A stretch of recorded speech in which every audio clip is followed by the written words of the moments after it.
থাক, ভয় দেখিয়ে লাভ নেই। প্রথমে তো ওআরএস এর জল দিয়েছিল, মানে I proud of you.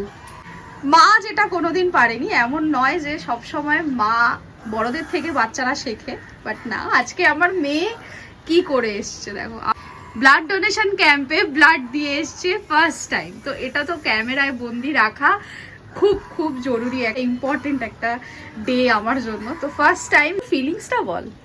Feelings কিছুই না, আমার অ্যাকচুয়াল রক্ত বা সুচ দিয়ে ভয় লাগে না, ওই জন্য আমার লাগেনি কিছু। নর্মাল যেরকম রক্ত টেস্ট করার জন্য নেয় ওরকমই লেগেছে। ফার্স্ট টাইম জীবনে ও ব্লাড ডোনেট করলো, অবশ্যই কেউ নিশ্চয়ই উপকৃত হবে। তো আই এম সো ইমোশনাল। আর আমি ফার্স্টে ভেবেছিলাম আমি কিছু মানে বাধা দিই, তারপরে ভাবলাম না থাক, ভয় দেখিয়ে লাভ নেই। না, মনে মনে আমি একটু ভয় পাচ্ছিলাম, একটু হাতটা একটু দুর্বল, উইক আছে, কিন্তু ঠিক আছে। মানে ওখানে প্রথমে তো ওআরএস এর জল দিয়েছিল, মানে ব্লাড দেওয়ার আগে আর পরে। তারপরে চিকেন স্যুপ দিয়েছিল, আর তারপরে আসার সময় এই মিয়ামরের একটা প্যাকেট দিয়েছে, এখানে কলা, আপেল আর একটা প্যাকেট আছে মিয়ামরের। আর